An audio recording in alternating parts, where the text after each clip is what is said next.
Volume 2, Chapter 39, Total War. By the end of 1755, then, the first phase of the French and Indian War had ended.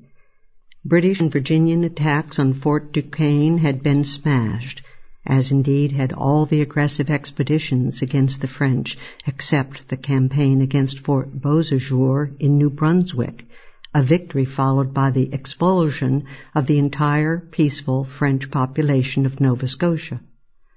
Despite determined and continued efforts by the French to preserve the peace, war between England and France officially broke out in the spring of 1756. A new phase of the war had begun. England and France were now formally embarked on the 7 Years' War, waged in Europe and in the overseas colonies, in the East and the West. In America, Governor Shirley, in command of the English forces, concentrated on the northern frontier with New France in New York. The two main areas of conflict were on Lake Ontario in the west and the Lake George, Lake Champlain area north of Albany.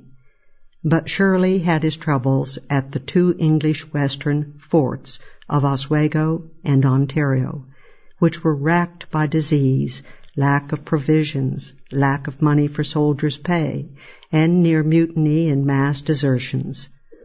Under Shirley, supplies to the forts had bogged down. Graft abounded in connection with the Army's contracts, especially in the circle of Shirley's friends. On the other side, the best new asset was the brilliant new commander in New France, the Marquis de Montcalm. In a sparkling maneuver, Montcalm captured and destroyed Fort Ontario and Fort Oswego in mid-August 1756. The British had now been driven from the entire Lake Ontario region, and this success now induced many Iroquois, as well as other western Indian tribes, to join the French side. At about the same time, Shirley was replaced as commander of American forces by the Earl of Loudon, who soon sent Shirley packing out of the country in disgrace. The Earl, however, did little better than Shirley. During the 1757 summer campaign, while the Earl was mobilizing a huge force of 15,000 men for an assault on Louisbourg, an assault that he had to abandon, Montcalm swept down and captured and destroyed Fort William Henry, the English stronghold of the southern tip of Lake George. Loudon had his troubles on the American home front as well. New Yorkers, particularly in New York City and Albany, strenuously objected to Loudon's compulsory quartering of English troops in their private homes. The Pennsylvania militia bill was finally driven through, but the New Jersey Assembly sturdily refused Loudon's demand that it draft 1,000 men for the war effort. New Jersey was a colony with heavy Quaker influence, and it was not and would not be part of the theater of war. Thus, self-interest, pacifist philosophy, and a natural instinct for liberty all combined to resist a draft. Instead, New Jersey offered a handsome bounty for voluntary enlistments. Quaker justices of the peace, indeed, used their position to persuade recruits not to join up and even imprisoned them on fictitious charges until their military outfits had gone. Desertions from the Army were frequent and generally went unpunished. In 1756 and 1757, the French, having repulsed the attacks of the English under the great generalship of Montcalm, were able to take the initiative and to win signal victories on Lake Ontario and on the upper New York frontier. In the meanwhile, a grave and fateful turn of affairs was underway in Britain itself. With the war, especially in America, going badly, England again faced the choice of retreating or redoubling its efforts.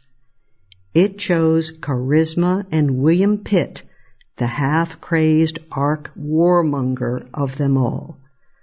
In malevolent contrast to his confreres, Pitt was the harbinger of a modern war leader.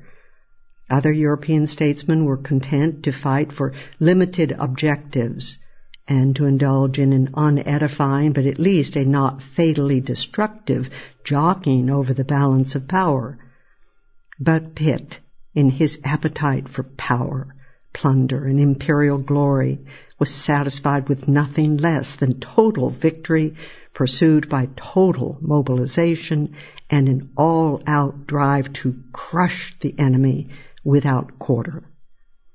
His particular interest for many years had been the eradication of New France. Backed by the London merchants and financiers eager for conquest and plunder, and by the English masses swayed by his imperialistic demagoguery, Pitt rode to power in late 1756. After some faltering in early 1757, Pitt finally agreed to add Cumberland's desire to pursue the war in Europe to his own plans for colonial conquest. Pitt was then firmly ensconced as virtually absolute war dictator by July 1757. A chastened Newcastle stayed to lend his important support as Prime Minister. From the time that Pitt and his unlimited war took hold, the doom of New France was strategically inevitable.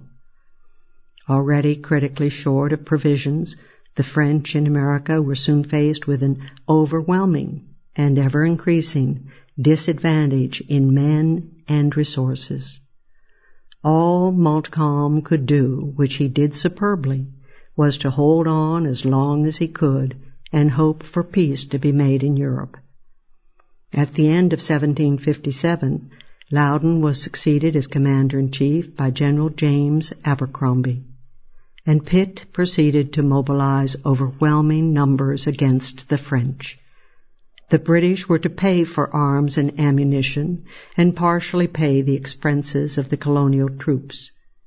Even so, during the summer campaign of 1758, the French won their last great victory. Led by Abercrombie, a huge force of over 6,000 regulars and 9,000 American troops marched on Fort Carillon, Ticonderoga, the French bastion at the southern tip of Lake Champlain. On July 8, the French met this giant force with only slightly more than 3,000 men, but again cut the English force to ribbons. The event was greatly aided by the stupid generalship of Abercrombie, who repeatedly hurled his unfortunate troops into volleys of frontal fire. So large was the British force, however, that this proved but a temporary setback to their plans. In complete command of the sea, a British fleet of 40 ships carrying a land force of over 10,000 men, the vast bulk of them British regulars, and a sea force of at least as many, meanwhile laid siege to Louisbourg. The French defenders, scarcely 6,000 strong, were soon forced to capitulate. The British celebrated their victory by expelling the entire French population from Cape Breton Island. Shortly afterward, at the end of August, Colonel John Bradstreet, commanding a force of over 3,000, found little trouble in swamping a Fort Frontenac guarded by 100 men. The loss of this key French fort on the northern side of Lake Ontario cut communications between Canada and the Ohio Valley. General Abercrombie was promptly removed from overall command and succeeded by General Jeffrey Amherst, the victor at Louisbourg. The obvious next step was the recapture of Fort Duquesne, and thus of the Ohio Valley. Paving the way for this was an agreement with the Delaware and Shawnee Indians, who had been conducting raids on the Pennsylvania frontier. Cheated of their lands by the walking purchase, these Indians had been further scandalized by the Albany Convention Treaty of 1754. In this treaty, the Iroquois, vaguely and tenuously overlords of the Ohio Valley tribes, were easily persuaded to sign away to the British all the Ohio Valley lands, which were utterly remote from their control or genuine concern. Finally, under the influence of Israel Pemberton and the Quakers, Pennsylvania concluded a peace agreement with the Indians in October 1758, relinquishing Pennsylvania's entire claim to the Ohio lands west of the Alleghenies. The road was now paved for General John Forbes's expedition against Fort Duquesne with a force of about 6,000 men, the majority Colonial militia. Again, the French defenders were hopelessly outnumbered, having no more than 1,000 men. Even though the Virginia route to Duquesne had already been built by Braddock, Forbes decided to hew a new road from Pennsylvania. The issue could not be in doubt, however, and at the end of November the retreating French destroyed Fort Duquesne. The fort was soon rebuilt by the British and fittingly renamed Fort Pitt. With all the main French positions west and east captured, except for Fort Niagara, and enjoying absolute command of the sea, the British at the start of 1759 were in a firm position to strike into the Canadian heartland. Montcalm, commanding about 10,000 men and low on provisions, confronted the prospect of opposing 5 times that number, and knew that he could only concentrate his forces in the heartland and hope for a general peace. He was, however, beset by troubles, both from a governor who had no conception of the danger and dreamed absurdly of retaking Lake Ontario and even Fort Pitt, and from a corrupt and venal statist bureaucracy in Canada. The first tasks of the British in 1759 were to capture Fort Niagara and the Lake Champlain forts of Carillon and St. Frederick, after which the assault on Canada itself could be mounted. General John Prideaux, with several thousand men, laid siege to less than 500 at Fort Niagara. Despite a series of blunders that included the accidental killing of Prideaux by British shells, sheer British numbers overwhelmed the fort at the end of July. Furthermore, a poorly organized French relief party of nearly 1,500 was captured and destroyed. The West was firmly in British hands. In the meanwhile, Amherst advanced with about 12,000 men, approximately half British and half provincials, against only 2,500 French at Fort Carillon. The French could only blow up Fort Carillon and then Fort St. Frederick and retreat northward. By the end of July, the British had thus cleared all the outposts south of Canada and were ready for the climactic blow. In fact, the British probably could have finished the war swiftly if Amherst had had the tenacity to march north from Lake Champlain and capture Montreal. Instead, Amherst wasted a great deal of precious time building elaborate forts at Crown Point and Ticonderoga, which were irrelevant both to the current war and to the future frontier. After this, Amherst dawdled until the onset of winter suspended operations.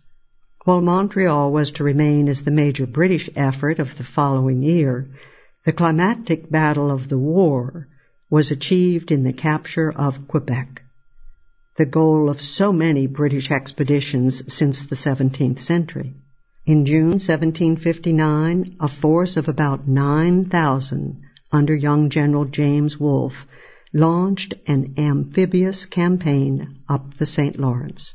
The huge fleet under Vice Admiral Charles Saunders included 170 ships carrying some 18,000 seamen.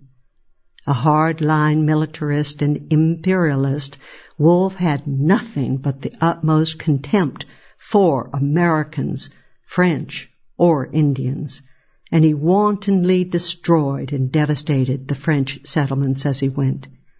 After 3 months of aimless and futile siege, Wolfe finally assented to the plan of his brigadiers.